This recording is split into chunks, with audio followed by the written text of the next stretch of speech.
So what happens to us when we're younger is we know for some, we watch our little fairy tale stories and we believe in love. And so when we're young, it feels like love is possible. I think even if you're in a situation where you have maybe even single parents or divorced parents, I still believe it. That you grow up and you believe that love is possible. I'm going to find someone and we're going to be together. But the difference is that we go out and we have no experience with love. We don't have an example of love sometimes. Some do. And sometimes we don't have good examples of boundaries, but we know we want love. And then we get to this point where maybe we don't find love or we find the wrong kinds of love. And we just take this as a sign from the universe that this isn't for me, it's not going to work. Or maybe we want to give up on love.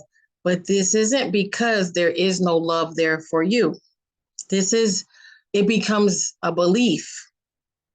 And so our negative belief systems actually block us from finding love, because if we believe, oh, men suck, or, if we develop that idea that men are all cheapskates and they're all cheaters, then you've just told the universe that this is what my world is made of. And so it just brings you more of what you already have created in your mind is what you manifest. So you keep, bumping into the same person. Same thing with men. If they believe all women are just want to use me for my money and no one cares about me deeply, then this is what you're going to manifest in your life.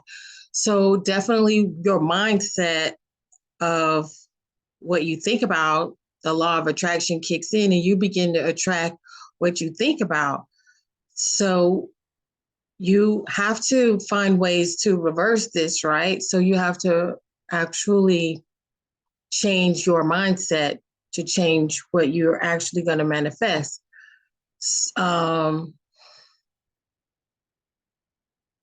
How do you do that, though?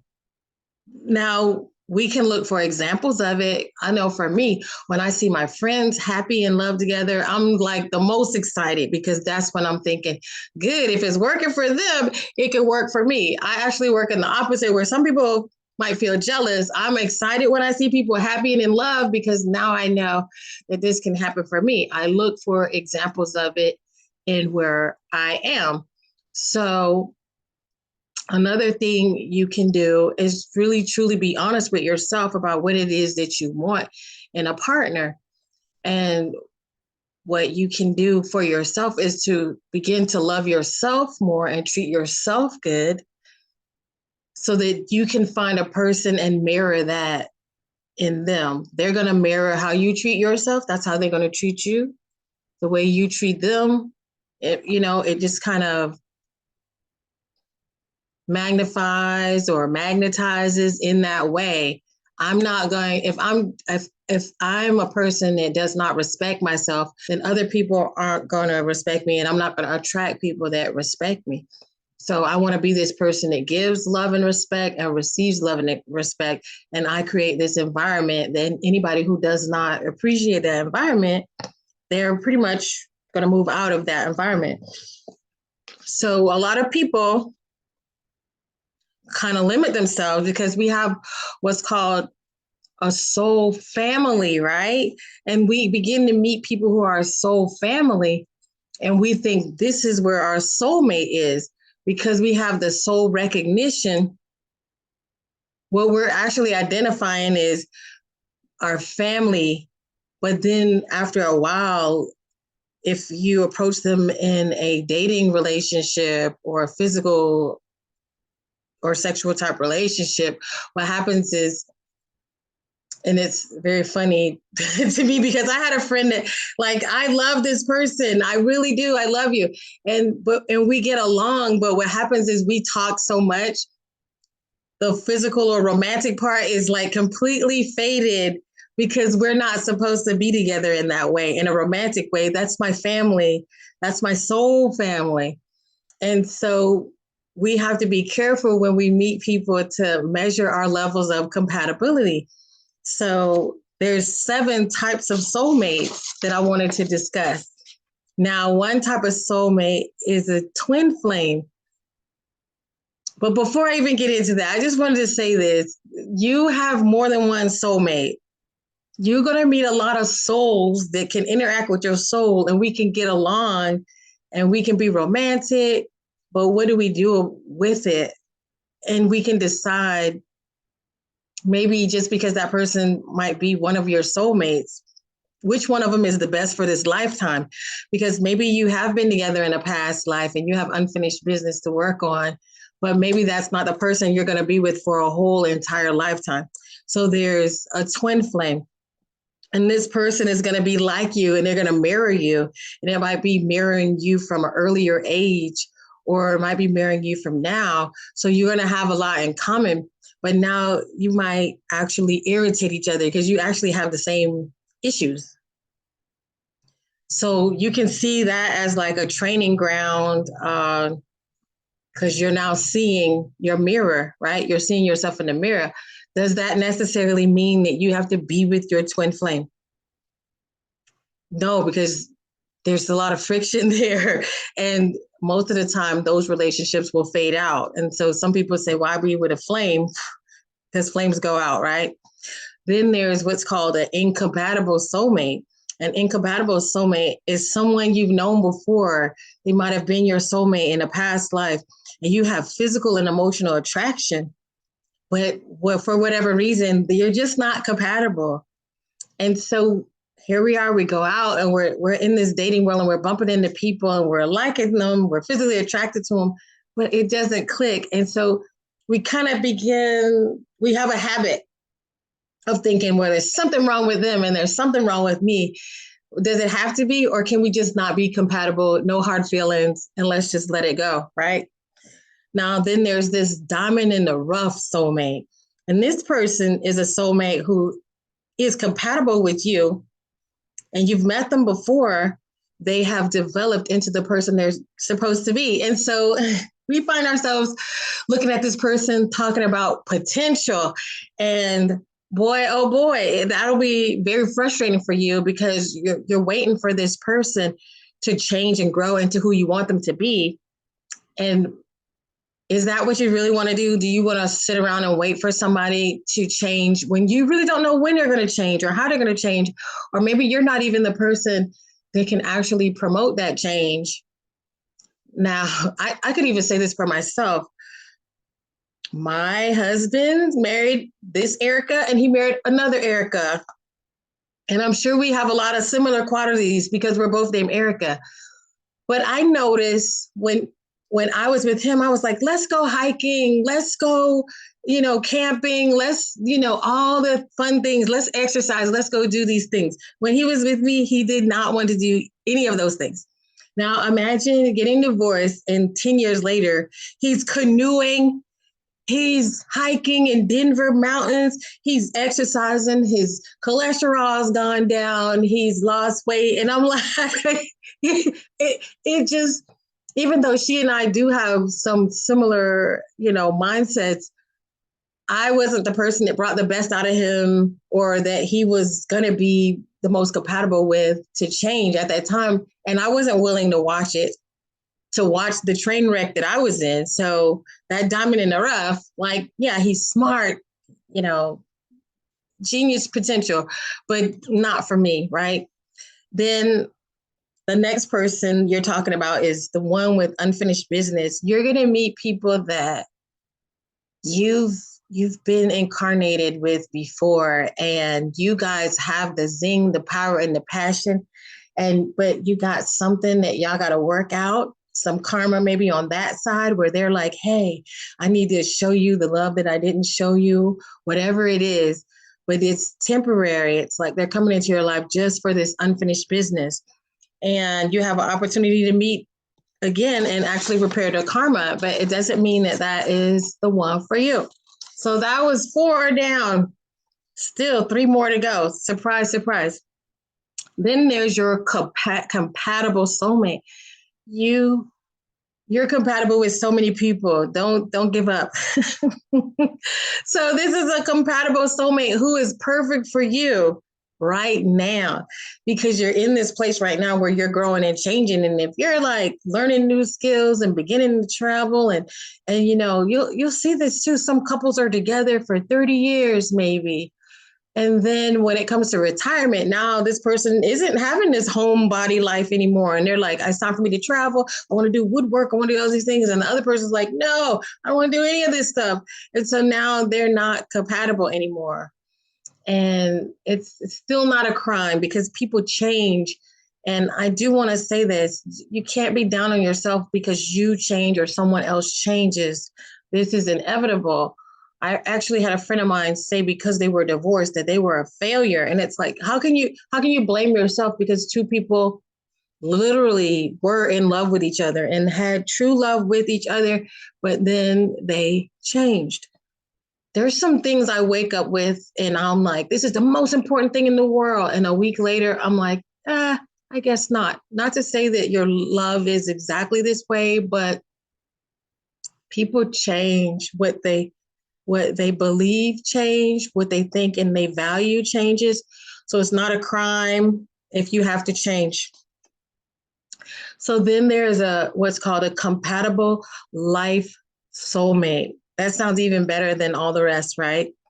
These are people that are compatible soulmates, but with an added spiritual connection. Like these are people, maybe you can share each other's dreams and do spiritual work with. And it's just another level of compatibility that some of us, maybe we don't think that someone could be spiritual or have the same spiritual beliefs as us and be a mate. That might not be what you want to wait for, and I'm not telling people to wait for anything, but there is this person out there. And if you don't know that exists, you won't know to look for it, right? So these are things you can ask for. Creator, bring me the person that is a compatible soulmate who has a spiritual connection. Add this to your prayers if that's what you really want. The last one is a divine life partner soulmate. Did we even know that could happen? Did we know that could exist? This is a divine life partner soulmate who is someone who shares your divine timing and your mission in life. Like they're actually able to grow with you.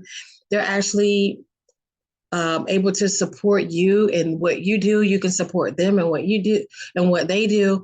And now you have this synergy, something magnificent that you never thought that you could have before.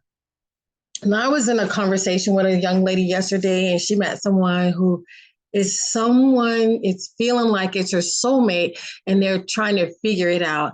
And I could tell the sense of trying to figure it out meant that these are two people who were wanting to be respectful of each other, and they wanted to be careful with each other, but they were just at this point of extreme examination. And what I think some people will try to do, because we don't want to make mistakes and we think we can just live this life and live it perfect the first time, is figure out this little hack where you can skip your lessons and then go straight to the perfect person for you. Well, all of the relationships that we have are significant, and it's like a carrot in front of the cart of a horse. I learned something with each person. And so I've definitely gotten to the point where I realize none of my relationships are a mistake. If anything, I learned more about myself and I learned more about what I don't want, but I've also learned what I really do want, because what was missing from this relationship, this is a deal breaker for me. I don't want to live without that. So we're finding out what our deal breakers are. We're finding out what we do want to tolerate, what we can't tolerate, what we can be flexible with. And you can't really skip that by going through the manual and trying to figure out, is this person my exact soulmate and will we be together forever? Because there's no answer, right? There's no real, honest, true way that we know that we can skip all the lessons and this is going to be the one. Because I meet people too sometimes and they only want to go out and date when it's the one. But what if you never go out and date and now you got to kiss some frogs? People don't want to believe it, but you really do have to kiss some frogs to see which one turns into a prince. So there is no, I just don't think there's a true life hack for that. And I think that's why a lot of people too will want a reading about their lovers so they can say, is this the one? Because I don't want to waste my time putting on my lipstick and my heels and going out with this guy unless he's the one. But I just encouraged my friends to just kind of pull back and have fun. Doesn't mean you got to have sex with everybody, but you have fun and relax and be mindful. That's part of being mindful, right? Living today. You know, I guess we want this romantic, wonderful love story, but there's all these days in between that aren't so romantic and aren't always, you know, the perfect part of the love story. You know, we are going to nurture each other through changes with children and taking care of parents. And there's so much to know about a person's character. There's so much to learn. And there's so much more to love because, you know, it's super easy to love people on their good days. Well, we know that they're going to have days, they're going to be bad days. They're going to be days when they don't want to get up out of bed, or where someone loses a job, or someone just feels depressed and down. Where's the unconditional love? And this is where we'll have to look through God's eyes when it comes to love.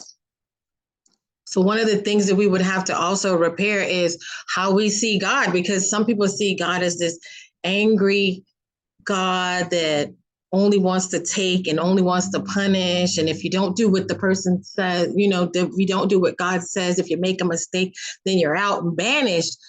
Is this really the true nature of God? So we have like a bad image of God. So we already have a wrong image of God. We have a wrong image of love. Now, when we put on the true unconditional love goggles, now we see we can love people when they're not exactly where we want them to be. So loving you is not loving you because you're perfect. It's loving you because you are who you are. If today you trip and fall, if you were like a baby toddler learning how to walk and you tripped and fell, would you take the baby and throw him out the back door and say, the hell with this baby because he made a mistake and he tripped and fall and he wasn't perfect today? No, God loves you like this baby, right? He's watching you crawl and stumble and grow. And wouldn't you want someone as you stumble and fall, that they could love you and be compassionate with you when you're not always at your best? So this is the love that we want. One mistake that people make about love too is because we're saying unconditional, it doesn't mean that it doesn't have boundaries. It doesn't mean that people can hurt you and disrespect you and, you know, disappear for a week or a month and then pop back up into your life, because that's not what love is. So it's okay to have unconditional love, but understand boundaries. Boundaries is what make you feel safe.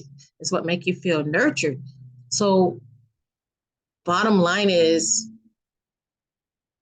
there are different levels of compatibility. There's different kinds of mate. There's different lessons that come with love. But the biggest thing that you need to do first as you're out experiencing love and trying to find and receive love is to get your heart to the place to understand that Source Creator has someone divine for you. What you ask for, what you look for, and what you accept is up to you. So choose wisely.